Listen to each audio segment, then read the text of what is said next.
오늘 우리에게 주신 하나님의 말씀 아모스 2장.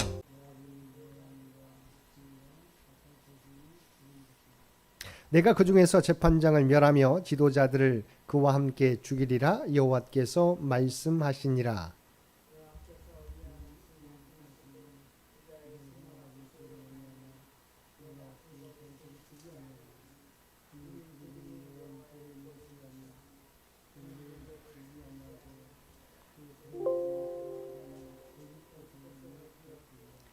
내가 유다에 불을 보내리니 예루살렘의 궁궐들을 사르리라.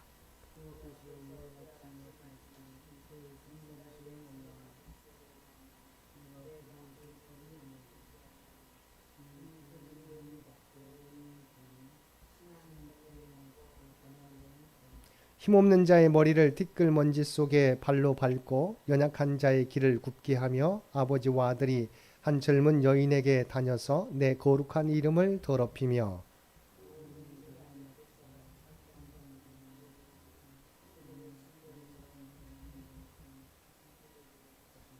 내가 아모리 사람을 그들 앞에서 멸하였나니 그 키는 백향목 높이와 같고 강하기는 상수리 나무 같으나 내가 그 위의 열매와 그 아래의 뿌리를 진멸하였느니라.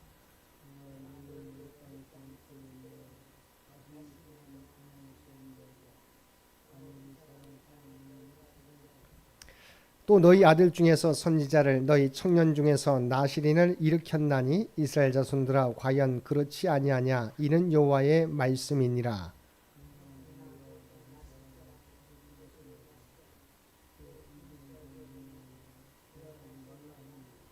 보라, 곡식단을 가득히 실은 수레가 흙을 누름같이 내가 너희를 누르리니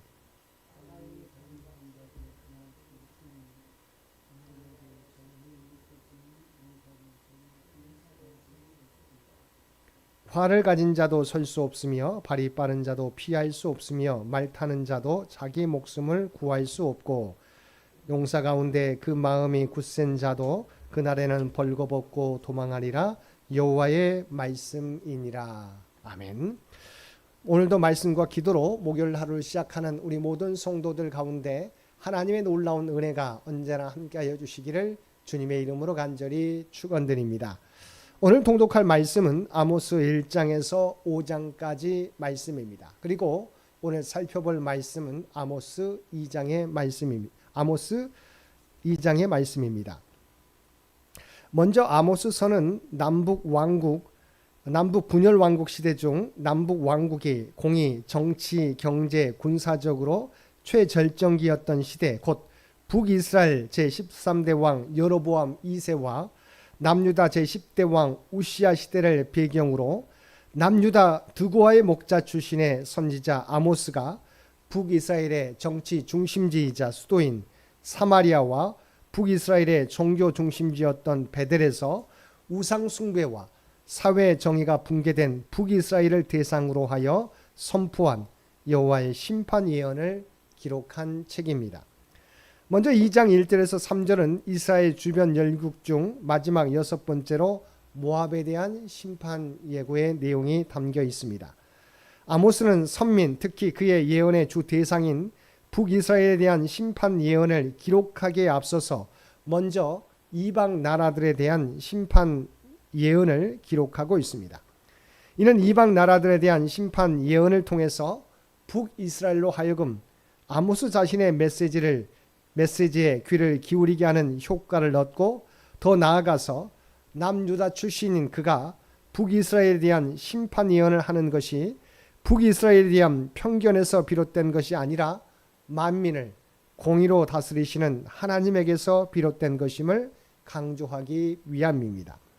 먼저 2절을 보면 하나님은 모압에 대하여 심판을 선언하시는 이유에 대하여 그가 에돔 왕의 뼈를 불살라 죄를 만들었음이라고 말씀하고 있습니다. 이런 모압의 죄악상은 그들이 얼마나 생명을 경시하였고 인간의 존엄성을 말살하였는지를 강조하여 말씀하는 것입니다. 한편 본문에서 뼈를 불살라 죄를 만들었다고 말씀하는데 이는 단지 뼈를 태워 죄를 만들었다는 의미가 아니라 모압 사람들은 묘를 파헤쳐 유골을 꺼낸 뒤에 태워 재를 만들어 그것을 벽에 바르는 일종의 백색 도료로 사용하였다는 것입니다. 고대 근동 사회에서 죽은 자의 무덤을 파헤쳐서 그 시신을 훼손하는 것만으로도 인간을 지극히 모독하는 중대한 죄악으로 생각했는데, 이들은 이에 더하여서 유골을 불태워 그 재를 벽에 바르는 재료로 사용한 그들의 행위는 결코 간과할 수 없을 만한 사악한 죄였던 것입니다. 하나님은 이처럼 극도의 증오심을 품고 에돔 왕의 시신을 불태운 모압에 대하여 심판을 선언하신 것입니다. 이러한 본문을 통해 우리가 교훈 얻을 수 있는 것은, 사람은 어떤 경우에든 사람 안에 하나님의 형상이 새겨져 있음을 잊지 말며 그 가치를 존중해야 하는 것입니다. 4절과 5절은 선민의 두 나라 중 남유다에 대한 축소용 패턴의 심판 예언을 기록하고 있습니다. 여기서 제시하는 남유다의 심판의 원인은 그들이 여호와의 율법을 멸시하며 그 율례를 지키지 아니하고 그의 조상들이 따라가던 거짓 것에 미혹되었기 때문이라는 것입니다. 이런 유다에 대한 심판 이후 지적은 앞선 열방들에 대한 심판의 원인이 선민 또는 다른 나라 사람들에 대한 악행, 곧 인간에 대한 도덕적 범죄에 대한 지적과 다른 것입니다. 즉 남유다에 대한 심판의 원인은 하나님께 대한 신앙적 범죄가 그 원인으로 대두되는 것입니다. 이는 선민에게 있어 가장 중요한 것이 하나님과의 관계를 바르게 해야 하는 것이나 그들의 이를 깨뜨리고 하나님을 향해 반역을 저질렀음을 나타낸 것이라 할 수 있습니다. 물론 이것은 그들이 신앙적 범죄만 저지르고 윤리적 도덕적으로 흠결이 없음을 말하는 것은 아닙니다. 이미 신앙적인 기초가 무너졌으니 그 위에 세워지는 윤리적 도덕적인 삶은 재론의 여지조차 없이 허물어져 있음을 전제한 표현인 것입니다. 6절에서 16절은 선민인 북이스라엘에 대한 확장형 패턴의 심판 예언을 기록하고 있습니다. 이는 분량면만 봐도 대단히 파격적이라고 할 수 있습니다. 즉 남유다를 비롯한 열방에 대한 심판 예언이 두세 줄로 된 것과 달리 그보다 약 4배 내지 5배나 많은 11절로 되어 있기 때문입니다. 이는 아모스의 메시지 선포의 주요 대상이 북이스라엘이기 때문입니다. 여기서 제시하는 북이스라엘에 대한 심판의 원인은 두 가지로 나뉘어지는데, 첫 번째는 사회적 불의가 그 하나고 두 번째는 종교적 불의입니다. 이처럼 이스라엘에 대한 심판 원인이 두 가지나 제시된 것은 북이스라엘이 도덕적으로나 종교적으로 모두 극심하게 타락해서 더 이상 하나님의 심판이 미뤄질 수 없는 상황에 이르렀다는 것을 의미합니다. 그리고 이처럼 심판의 원인을 제시한 이후 아모스는 북이스라엘에 내려질 철저하며 불가피한 심판 집행의 양상을 경고하고 있습니다. 여기서 우리는 한 가지 특이한 사실을 발견할 수 있습니다. 그것은 아모스가 이방 나라들에 대한 심판 예언을 선포함에 있어서는 그들의 타락한 도덕성을 문제 삼은 반면에 선민의 나라들에 대한 심판 예언을 선포함에 있어서는 하나님의 율법을 그 기준으로 제시하고 있다는 점입니다. 비록 북이스라엘의 경우 도덕적 타락이 한 심판의 원인으로 지적되고 있기는 하지만 그 역시 하나님의 율법을 범한 한 측면으로 지적한 것입니다. 이는 율법이 있는 자는 율법이 없는 자는 양심이 심판의 기준이 된다는 바울 사도의 교훈과 일맥상통하는 것으로서 우리는 이러한 사실을 통해서 모든 인생은 결국 자기의 행위에 따라 심판을 받게 된다는 것을 교훈받게 됩니다. 아모스는 이스라엘 주변 나라 6개국에 대한 하나님의 심판을 예고한 후에 선민에 대한 하나님의 심판을 예고하고 있습니다. 만약 아모스의 설교가 2장 3절까지로 맞춰졌다면 이스라엘 백성들은 아마 좋아했을 것입니다. 그들은 아모스를 환영하며 그의 이름을 연호하였을지도 모릅니다. 그러나 사실 이방 나라들에 대한 아모스의 심판 예고는 선민인 북이스라엘에 대한 심판의 예고편에 지나지 않는 것이었습니다. 한마디로 아모스의 관심은 이방 나라에 있었던 것이 아니라 오로지 선민인 북이스라엘에게 집중되어 있었던 것입니다. 그런데도 이스라엘 백성들이 자기들에 대한 하나님의 심판 예고가 선포되기 전까지 이방 나라들에 대한 심판 예고를 듣고 그로 말미암아 기뻐하였다면 그 얼마나 우스운 일이겠습니까? 그들이 영적으로 정상적인 상태에 있었다면 그들은 이방 나라들에 대한 심판 예고를 들었을 때 자신들도 하나님의 심판을 받을 죄를 범하고 있지 않은지 돌아보았을 것입니다. 그리고 죄가 발견된다면 즉시 회개하였을 것입니다. 그러나 그들은 그렇게 하지 않았습니다. 그들은 이방 나라들에 대한 심판 예고가 자기들과는 무관한 일이라고 생각하였습니다. 하나님 심판은 오로지 자기들의 원수인 이방 나라들만을 향하는 것이라고 생각했던 것입니다. 이는 자기들을 향한 하나님의 심판 예고가 떨어지자 이를 거부하고 아모스를 박해하고 배척한 사실을 통해서 확인할 수 있습니다. 사랑하는 성도 여러분, 우리는 북이스라엘과 남유다가 하나님이 베푸신 은혜를 저버리고 헛된 우상을 섬기며 함께 살아가야 될 이웃들에게 불의를 행하며 그들에게 착취와 학대를 행했던 것을 성경을 통해서 보게 됩니다. 이러한 배교 행위는 그들의 삶이 하나님이 베푸신 은혜와 복을 망각하였기 때문에서 비롯됩니다. 만약 그들이 하나님의 은혜를 바로 헤아리고 감사하였다면 오직 하나님만을 경외하는 삶을 살았을 것입니다.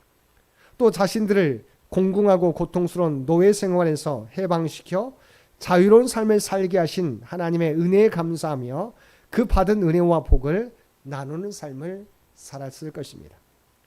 문제는 우리들도 하나님의 은혜를 잊어버릴 때 이러한 죄와 잘못을 범할 수 있다는 것입니다. 그러므로 우리들도 오직 하나님의 은혜를 기억하며 그 은혜에 합당하게 생활하며 살아가야 할 것입니다.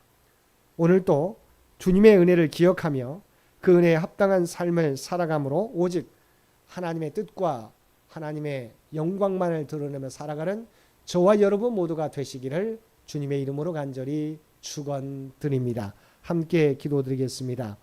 사랑하는 가 충만하신 아버지 하나님, 우리의 모습이 하나님의 은혜를 배반한 저버린 북이스라엘과 남유다의 모습이 되지 않게 하여 주옵소서.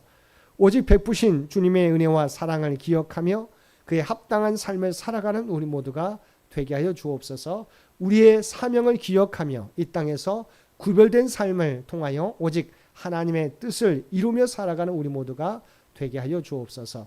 오늘도 이 나라와 이 민족을 기억하여 주시고 긍휼히 여겨 주시기를 원합니다. 오직 하나님의 뜻 가운데서 통치하시고 인도하여 주옵소서. 100주년을 준비하며 나아가는 창현재단을 기억하여 주시고 지금까지 이끌어 주신 하나님의 은혜에 감사하며 다음 선교 100년을 준비하며 나아가는 창현교회와 창현교회의 모든 성도들 될 수 있도록 주여 도와주옵소서. 우리의 사명을 감당하는 데 아버지 하나님 더욱더 열심을 다하는 저희 모두가 되게 하여 주옵소서. 육신의 연약함 가운데 있는 주의 백성들을 기억하여 주시기 원합니다. 아버지 하나님, 연약함 가운데 있는 주의 백성들이 낙심하거나 좌절하지 않게 하여 주시옵소서.